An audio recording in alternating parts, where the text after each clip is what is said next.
están? Aquí un nuevo programa, Ludmila Llaver, un nuevo programa de QR. ¿Qué tenemos hoy? Marcelo Ortega, querido, hoy tenemos un programa especial porque nos va a estar visitando Roberto Drazic, que es un poco difícil de describir porque es desarrollador inmobiliario, tiene también coworkings y tiene también, que es el tema sobre el que más queremos charlar, una ONG que se llama The Tree to Breathe, que está dedicada a la reforestación, no solo de Mendoza, sino de Argentina y hasta a nivel global. Así que hoy vamos a tener una charla interesante con él. Bien, y como segunda parte, vamos a tener otra charla interesante, pero de que dos generaciones se ponen de acuerdo para hablar de los temas de la economía, del periodismo, de la comunicación, y esas dos generaciones son los Llaver, los y les Llaver, porque Ludmila Llaver, hija de su padre Mauricio Llaver, que va a estar sentado en esta silla, van a charlar por primera vez en un hecho histórico para la provincia de Mendoza, costa oeste, que un padre es entrevistado por su hija, ¿o no? Puede que haya sucedido antes, no sé si es un hecho histórico, pero bueno, va a ser divertido charlar con él desde otro lugar. Bien. No sé, ahí en el No te va a retar, ni del te va a decir domingo. acá, no, nena, no tenés que hacer esto, ni tenés que hacer lo otro, La ni que- vos. La que tampoco. mando acá soy yo. Sí, Así es que cierto, es cierto, ya esos padres ya no existen más. Bueno, con esas dos entrevistas empezamos este programa.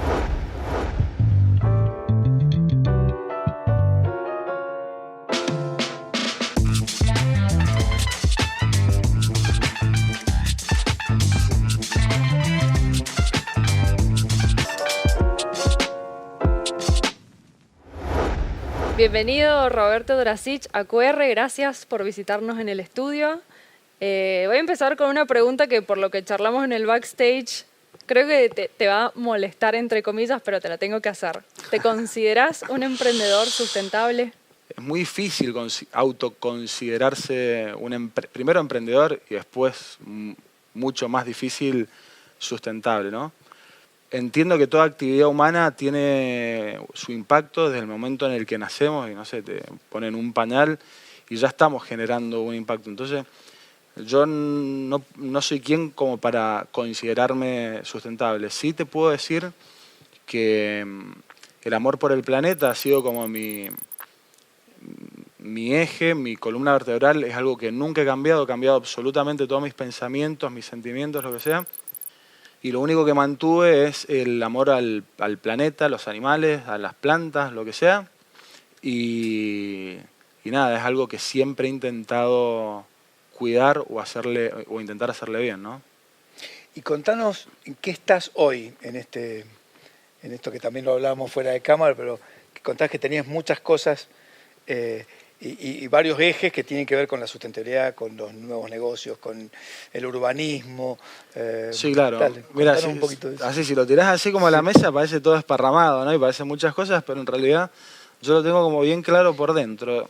En esto de andar, de descubrirse, a mí me tocó viajar mucho muy de chico, ¿no? Apenas terminé enología, yo hacía investigaciones en enología, y me tocó andar por los 5 continentes. Y bueno, en esto que empecé a viajar, empecé a descubrir que no solo yo, sino que la humanidad somos bastante complejos, ¿no? Y realmente terminé descubriendo algo que está como trillado y que ahora como que está muy en boga y que se dice mucho.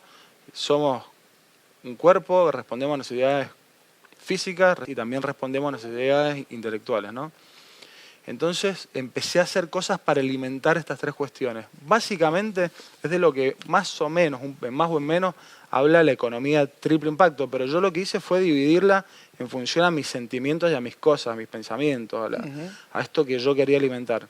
Entonces, a las cosas que digamos, requerían de materia, y nada, fui por la materia, es decir, y tampoco está mal hablar de materia, también hay una cuestión ahora como que está mal hablar de guita, lo que sea.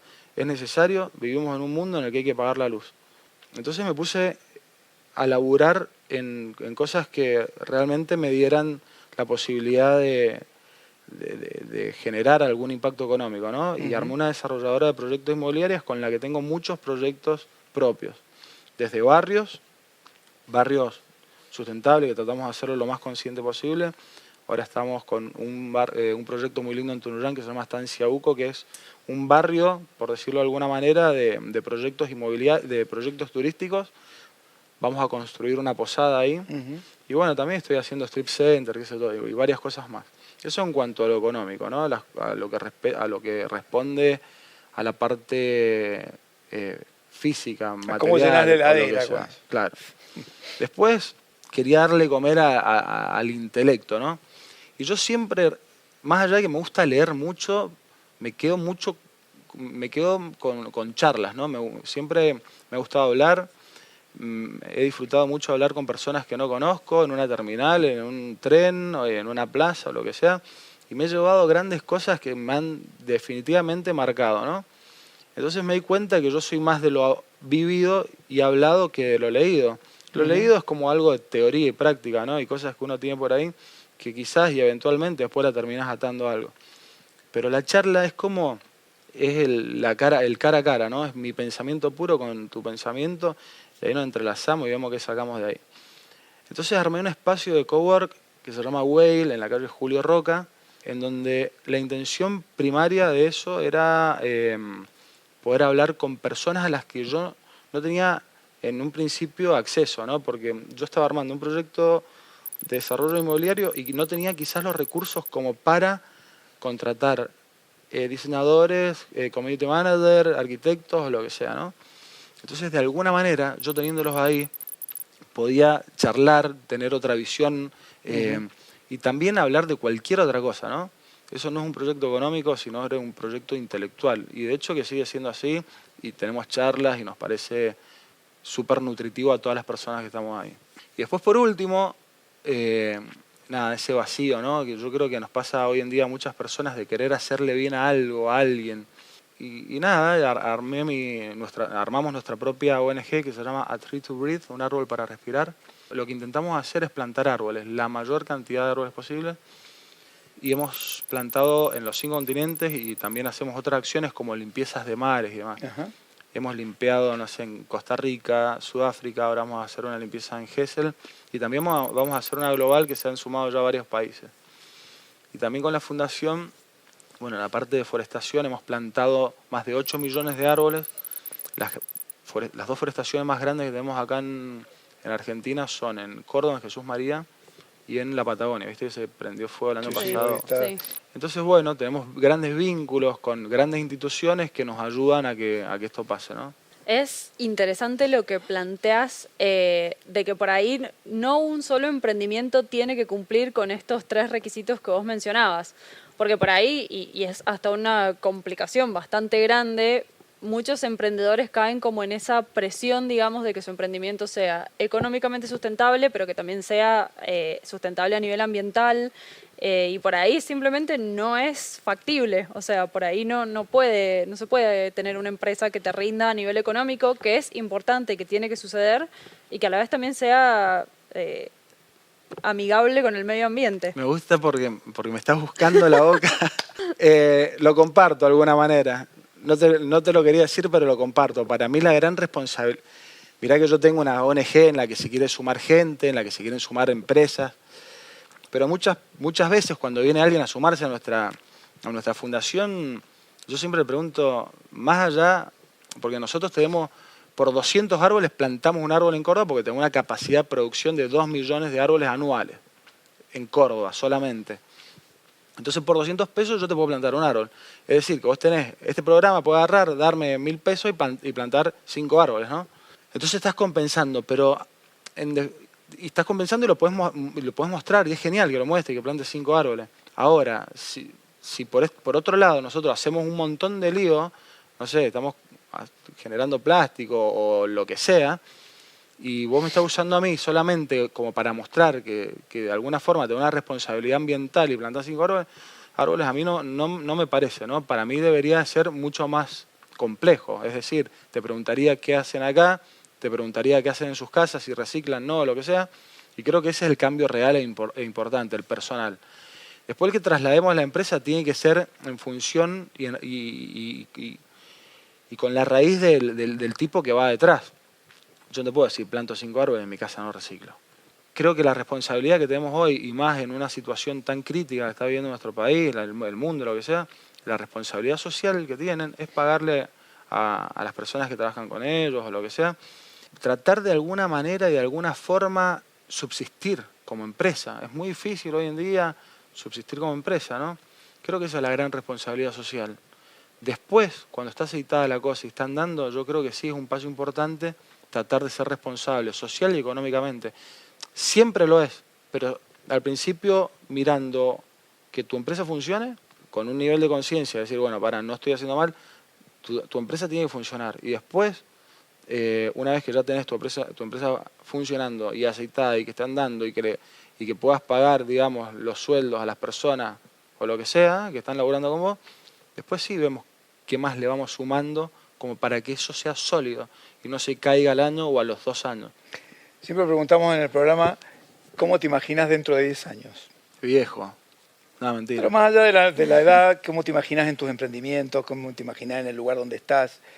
¿Qué prospección? A veces la coyuntura liviana en la que uno participa es tan inmediata que deja de ver esa meta futuro. Es decir, 2032, para ponerte una...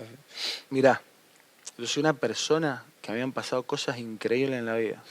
Siempre, digamos, como lo más, como el punto más interno que tengo, no es el medio ambiente, es la libertad. Yo no hago cosas que me quiten libertad. Y después la vida te va llevando a hacer cuestiones que te van quitando algunas libertades, ¿no? Y de alguna forma te vas metiendo, te vas tramando con personas o lo que sea, que te limitan quizás o te condicionan tu libertad. Yo me imagino siendo un tipo libre, yo me imagino soltando todos los proyectos, todos los que tengo, de alguna manera, cuando ya estén todos listos, todos concluidos. La fundación es algo que yo le voy a dejar a la humanidad, pero yo me imagino un tipo, básicamente un tipo libre. O sea, si en 10 años me llamás y yo te atiendo y estoy en el mar, así este tipo logró lo que pensaba en el fondo, ¿no? Y 2032, que es difícil pensar que 2032 está a 10 años nada más, pero un poquito acá más cerca, 2022, ¿algún proyecto puntual que tengas para este nuevo año? El mes que viene irme de vacaciones, eso es el proyecto más grande que tengo en principio. Robert, muchísimas gracias por tu tiempo, muy interesante, nos quedaremos pensando como con todas las entrevistas que hacemos, afortunadamente. Muchísimas gracias por venir. Gracias por estar acá. Muchas gracias por la invitación.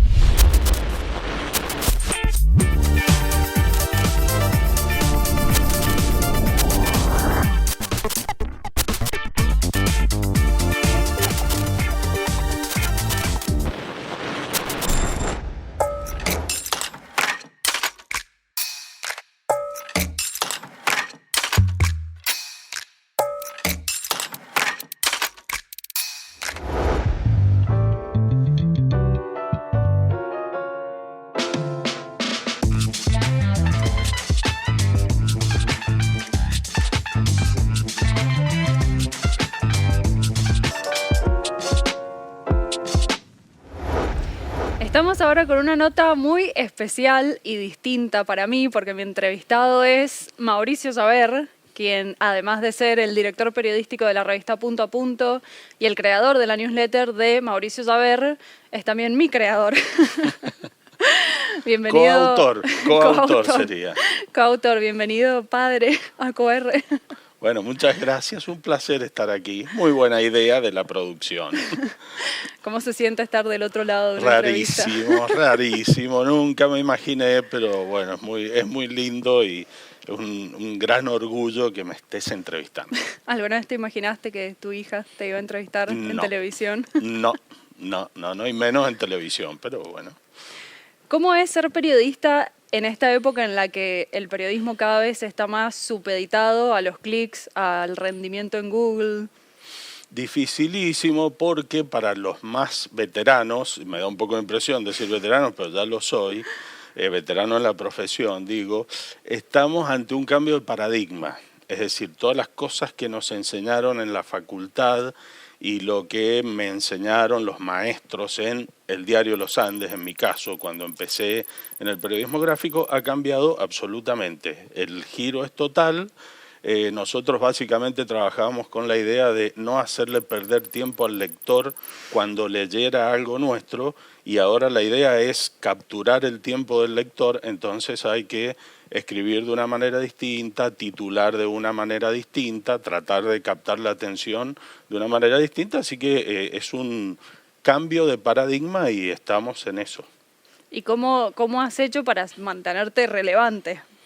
Y trabajando y mirando lo que hacen los demás y experimentando, por ejemplo, la newsletter que creé con mi nombre, bueno, fue un poco producto de todo eso, de tratar de hacer algo distinto, con elementos de lectura rápida. Traté de hacer cosas que no hicieran los demás, por ejemplo, poner títulos todos escritos en mayúscula, cosa que generalmente no se hace. Bueno, yo probé, lo hice, funciona. Trato de escribir todo en párrafos cortos, todo con divisiones en el texto. Es decir, bueno, trato de adaptarme a lo moderno, que nadie sabe cuándo empezó muy bien, nadie sabe cuándo va a terminar, así que hay que experimentar. ¿Y siempre sentís una responsabilidad al escribir? Porque previo a la newsletter, por ahí, mucha gente te debe conocer, pero para los que no, previamente fuiste columnista en Los Andes del suplemento de Economía. Has tenido como estas instancias de columnas tuyas firmadas con tu nombre, que hoy por ahí en el periodismo no es tan común. Hoy es bastante normal ver notas que no tienen autor. ¿Sentís como esa responsabilidad al escribir una columna y decir, bueno, la firmo yo con mi nombre, mi cara? Sí, porque bueno, lo que uno escribe y firma después le puede ser reprochado, es decir, uno se expone cuando opina y lo que hay que hacer es opinar con la mayor honestidad posible y con el mayor respaldo posible. Sí siento esa responsabilidad. Yo escribí 8 años la columna de economía en el diario Los Andes y escribí 12 años para un diario de Florida en Estados Unidos, del cual compilé un libro de columnas periodísticas.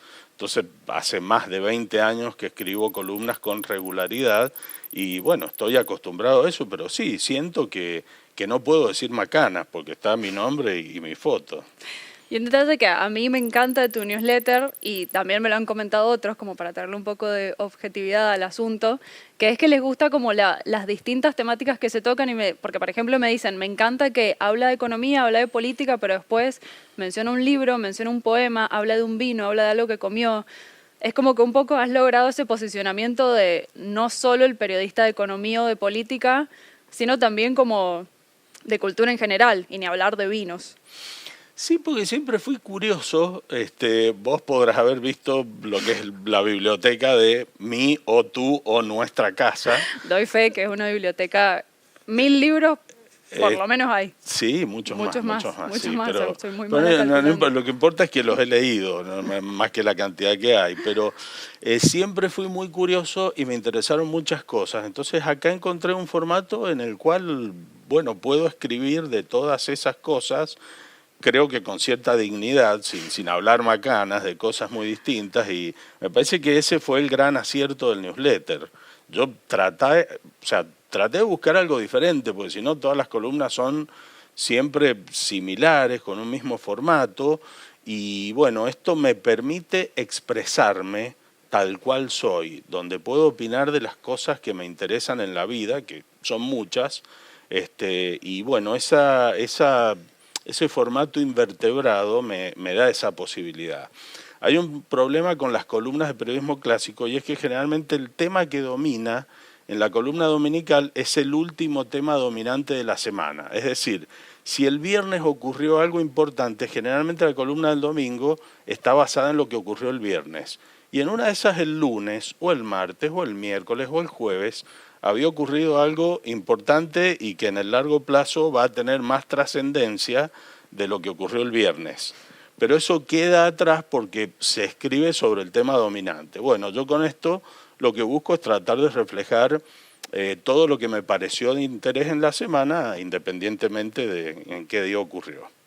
¿Y cómo fue tu llegada, volviendo a lo que dijiste recién, al Sentinel, este diario de Florida que terminaste después, creo que dijiste 8 años, escribiendo columnas? 12 años. Eso fue una beca para editores. Yo era editor en el diario Los Andes, editor de economía, y había una beca del ICFJ, que es el International Center for Journalists, que está en Washington, D.C.